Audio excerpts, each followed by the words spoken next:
You're listening to the Cyberwire Network, powered by N2K.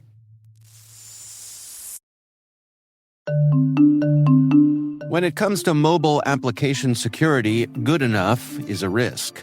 A recent survey shows that 72% of organizations reported at least one mobile application security incident last year, and 92% of responders reported threat levels have increased in the past 2 years.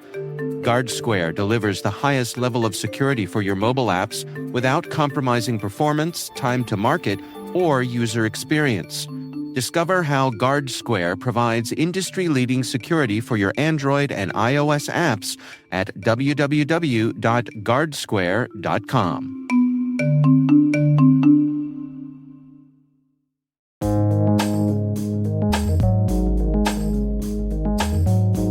The word is Intrusion Detection System. Spelled intrusion as in unwanted entry, detection as in identifying the presence of something, and system as in a technology for a specific purpose.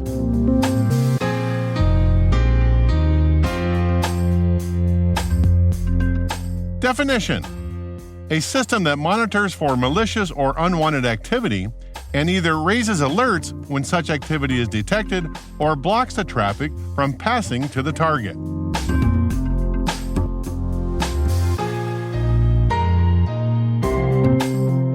Example sentence: the intrusion detection system flagged malicious use of Cobalt Strike.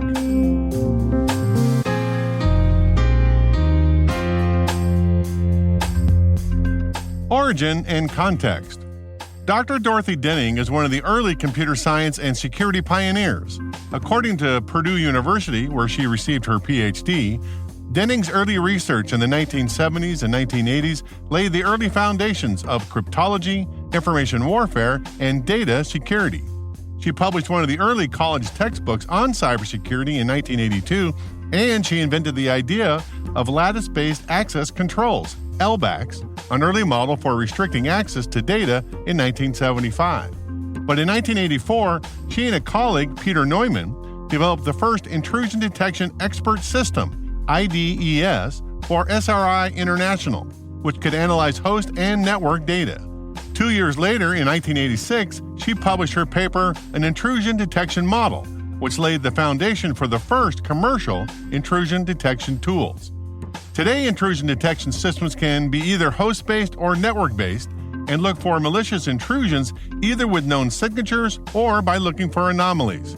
A host-based IDS is placed on a single system and its purview is restricted to a single computer.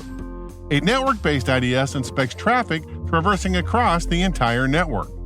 In the early 1990s, network intrusion detection systems were standalone hardware boxes that security practitioners placed in the security stack that normally sat between the user and the internet. Today, standalone systems still exist, but also modern firewalls have that functionality built in as an added subscription service. Intrusion detection systems have been a staple of security stack deployments since the early days, but unfortunately, they're not perfect. Configured improperly, they can generate volumes of false positives that SOC analysts have to sift through, and there is always the possibility that the system doesn't notice an attack in progress, a false negative, as they say.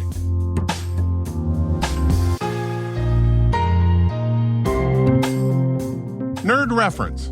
There is an excellent YouTube channel called Professor Messer that produces quality and free content that explains all things related to IT and computer security.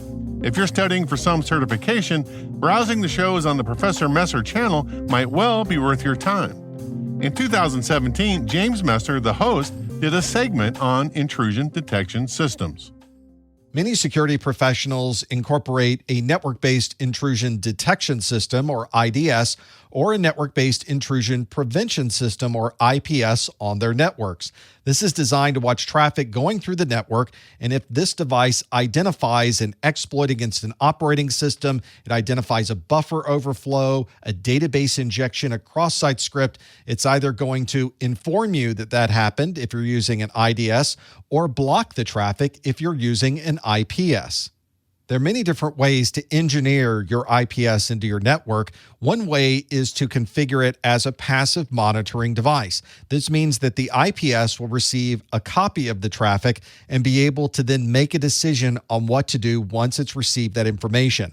Because it is acting as a passive monitor, it's obviously not sitting in the middle of the communication and able to block traffic. If a security professional is looking for more control over these traffic flows, then they'll probably configure their IPS for inline monitoring. All traffic then is going to pass through the IPS, and the IPS is going to make a decision on whether that traffic is allowed through the network or not.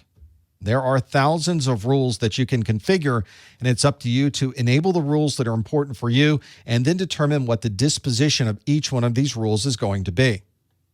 A significant challenge you have with intrusion prevention systems is that they're going to give you a lot of alerts and a lot of messages. And unfortunately, a number of these messages are not going to be accurate. We call these false positives, where the system has told us that there has been an intrusion onto the network, but in reality, it's a case of mistaken identity, and there was not an intrusion at all. Perhaps even worse than a false positive on an IPS is a false negative. This is when malicious traffic came through the IPS, but the IPS did not identify it as malicious.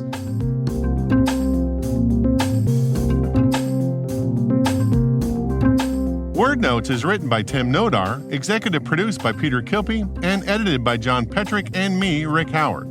The mix, sound design, and original music have all been crafted by the ridiculously talented Elliot Peltzman. Thanks for listening.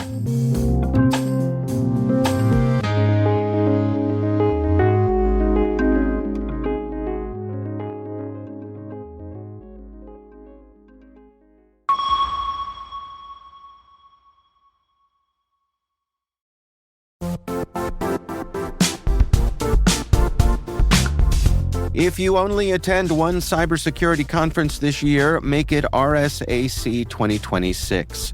It's happening March 23rd through the 26th in San Francisco, bringing together the global security community for 4 days of expert insights, hands-on learning, and real innovation. I'll say this plainly, I never miss this conference. The ideas and conversations stay with me all year. Join thousands of practitioners and leaders tackling today's toughest challenges and shaping what comes next. Register today at rsaconference.com/cyberwire26. I'll see you in San Francisco.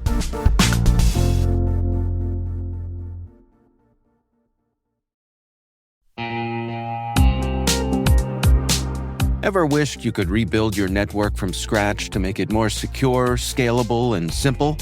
Meet Meter, the company reimagining enterprise networking from the ground up.